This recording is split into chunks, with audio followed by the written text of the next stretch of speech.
for being here today. We'll be providing an additional update as we have moved now into the investigation phase of this tragic incident. I'll be making some prepared remarks and we will not be taking questions. My name is Chief Sean Barnes, Shonbarnes, and I'm the Chief of Police for the Madison Police Department. The past 24 hours have been a flurry of emotion, sadness, anger, disappointment, grief for the Madison community.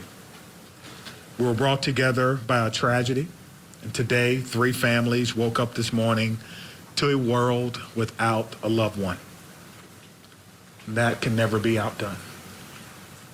In the midst of this tragedy, our community has come together in an incredible demonstration of support from Madison and indeed the state of Wisconsin and our nation.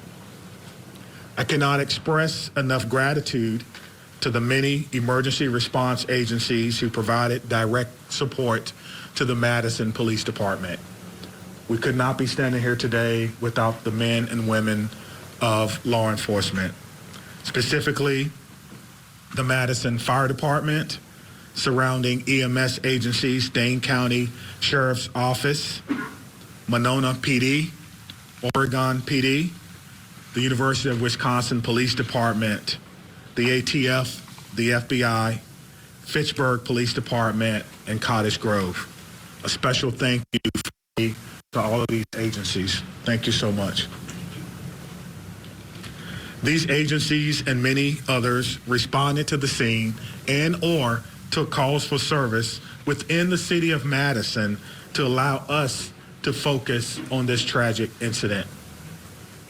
Student reunification with their loved ones could not have happened as swiftly as it did without the assistance of SSM Health Dean Medical Clinic, as well as the Quick Trip.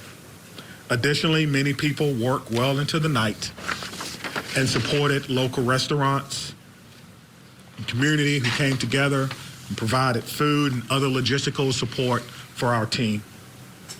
Yesterday, we came together as one team, as one Madison, as one country, and we should feel incredibly proud about our response. I'll be providing some updates at this time, but before I do that, I'd like to provide an important clarification. Yesterday, after looking at the computer-aided dispatch system, it seems as if a call came from a second grader. It actually read the call came from a second grade teacher. That was a mistake. That's my responsibility, and I apologize, and I clarify that today. It did not come from a second grader. It read second grade teacher. I will also be providing several investigative updates from the 8 p.m. briefing from last night. The Madison Police Department is committed to transparency and will continue to release information that can be used to improve public safety.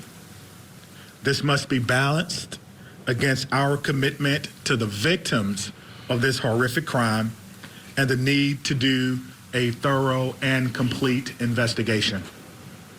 As a result, I recognize many of you may have questions that I cannot answer at this time. I ask for you to keep the victims in your mind and respect their right to a thorough investigation. I also will not be taking questions at the conclusion of this press conference, but your pre-submitted questions serve as the basis for updates that we're providing for you this afternoon. If your question is not answered, it is due to an ongoing investigation. Okay. We know a document has been widely shared on social media. At this time, we cannot verify its authenticity. We have detectives working today to determine where this document originated and who actually shared it online. At this time, we cannot verify the document. We ask that you not share the document or spread any information that may be false. Our department will provide an update on this document when we can. There are always signs of a school shooting before it occurred. Some of you have reached out about Rupnow's social media activity prior to yesterday's shooting. We're looking into her online activity. We're asking anyone who knew her or who may have insights into her feelings leading up to yesterday to please contact the Madison area Crime Stoppers. Again, anyone who may have known her or knew what she was feeling or going through at that time, please direct those inquiries to Madison area Crime Stoppers. That number is 608-266-6014 or at P3 Tips. P3 Tips. We will not be releasing specifics about these social media accounts at this time. Identifying a motive is our top priority, but at this time, it appears that the motive was a combination of factors. Again, we cannot share that information at this time because we do not want to jeopardize the investigation and those who are currently cooperating with us. All patient status remain unchanged. The 911 calls are the record of the 911 Communications Center, and their standing operating procedure is not to release documents in open and active investigations. Again, we are working to authenticate the documents that you see online that some are referring to as a manifesto. And as soon as we do that, we will let you know. Now, the process for doing that is looking at original documents that may have been taken from the suspect's home, looking at information that may be on laptops or on computer to determine if this document originated from our suspect. Any disciplinary records would be under the purview of the school.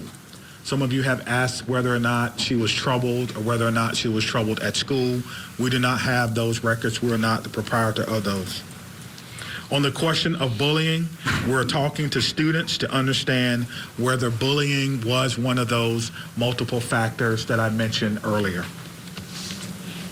Some have asked if people were specifically targeted. Everyone was targeted in this incident, and everyone was put in equal danger.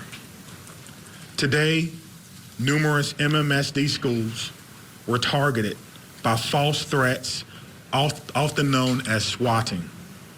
We're working closely with the Madison Metropolitan School District to determine where these originated and to investigate this call. We do not believe that there are any current threats to any Madison area schools, and will continue to investigate these calls and any threats of violence as they come in. Let me be clear on this point.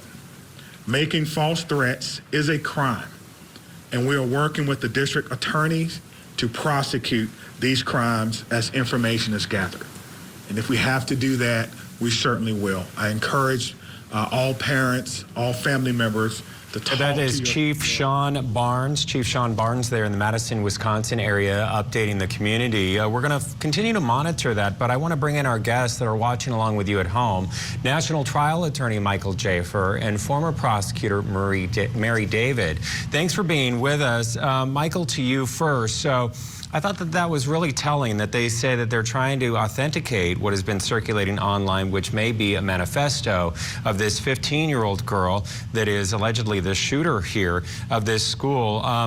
And they're also looking into her online activity and whether or not she was bullied. And they're looking for a motive. That's the top priority. What stood out to you? All of that. I sympathize with these people. They have a big investigation to do, and you got to understand they are overwhelmed at this point from the local public outcry targeted on their department. What happened? How did it happen? Why didn't we know about this sooner? Obviously, there's a bunch of Monday morning quarterbacks, people who are not affiliated with this incident, who are not affected. There's a lot of politics behind it. So now you woke up in the morning and you were the chief of the Madison Police Department. You had a coffee. You had a normal day. You were looking at DUI DUIs, battery, larceny, some break-ins, and then this was thrust in your lap. Now you have national media attention, you have politics, you have people on one side, people on the other side, and then you have to look at this manifesto. You have to look at the social media profile. Now you're sending us subpoenas to Facebook, to Instagram, and you're getting all these records. It's very difficult. I would never want to trade places with this man at this point, or any of the people doing this investigation. I sympathize for them. It's the beginning of a long journey, and we'll see what happens, but they have a lot of work to do, and I do not envy the task that's in front of them for the next 2 years. Yeah, and as a crime reporter that has covered several mass shootings myself, I find it interesting and an insight that they want to get the information out there quickly, right, Mary? They're holding this news conference. It's not always that we get these updates this quickly and this information, but they also said that they weren't going to take any questions. As a former prosecutor, what does that say to you? It says to me they are trying to honor the public outcry and attention around this case, but at the same time, they made very clear that they are in the investigatory phase right now, and that is a slow process. They don't want to do anything that will compromise their investigation, and they have so much vetting that has to take place. There was a lot of trying to manage and temper expectations around that, and also ensure that cooperating witnesses continue to do so. The process really, as far as going through all of the social media, also the communications, they highlighted as well that they need to verify the records in terms of the mental state of this child, disciplinary action. Were the parents in any way knowledgeable of her mental state? Ongoing investigation. They are not going to be releasing those 911 calls, and we also know that all of the other parties that are injured in all of this, including other students and other children, their condition has not changed. We'll of course keep you updated